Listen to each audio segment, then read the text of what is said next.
بسم اللہ الرحمن الرحیم۔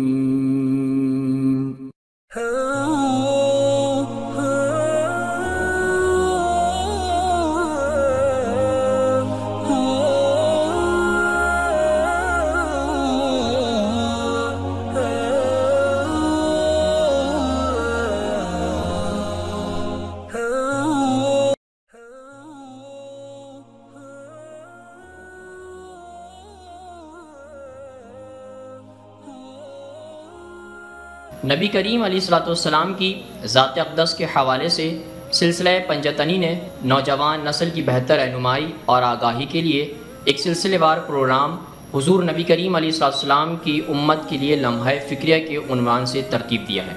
آج اس سلسلے کی اگلی قسط کا ہم آغاز کرتے ہیں۔ سوال تو یہ ہے کہ اس موت کے پروانے پر کون عمل درآمد کرے گا اور کیسے کرے گا، کیونکہ یہ حقیقت واقعی موجود تھی۔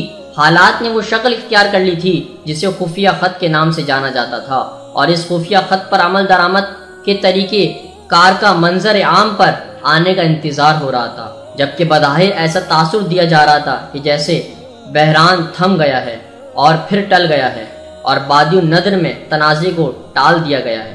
مسجد میں سنگساری کے بعد حضرت عثمان غنی رضی اللہ تعالیٰ عنہ باقی لرزہ اور تعزیت زدہ دکھائی دے رہے تھے، اور اس بات پر گہرے افسوس کا اظہار کرتے ہوئے کہ انہوں نے چیزوں کو اس حد تک بڑھنے دیا تھا۔ ان بدتر ہوتے ہوئے حالات کے پیش نظر حضرت عثمان غنی رضی اللہ تعالیٰ عنہ نے آخر کار باغیوں کے مطالبات کے انصاف کو جیسے تسلیم کر لیا تھا، انہوں نے نہ صرف اپنے دو انتہائی متنازع گورنروں کو برطرف کرنے کا ارادہ کر لیا تھا، بلکہ کوفہ میں ان کے سوتیلے بھائی ولید اور فسطاط کی مصری چھاونی میں ایک بہنوئی، اور اس کے علاوہ حضرت علی رضی اللہ تعالیٰ عنہ کے سوتیلے بیٹے حضرت محمد ابو بکر کو مصر کا نیا گورنر مقرر کرنے کا بھی عہد کیا تھا۔ مزید برآں ایسا نہ ہو کہ کسی کو اس عہد کی صداقت پر شک ہو، تو اس کے لیے حضرت علی رضی اللہ تعالیٰ عنہ اس معاملے میں ان کے ذاتی ضامن کے طور پر کھڑے ہو گئے، مگر سب کچھ ٹھیک نہیں تھا۔ سازش اندرونی بھی تھی اور بیرونی بھی، جس کے پس منظر میں حضرت عثمان غنی رضی اللہ تعالیٰ عنہ کا سپہ سالار مروان نمایاں تھا۔ معزز دوستو، آج کی گفتگو کا اختتام ہوا۔ انشاءاللہ کل آپ سے پھر ملاقات کریں گے ایک نئے ذکر اور فکر کے ساتھ۔ اپنا بہت سارا خیال رکھیے گا۔ اللہ حافظ۔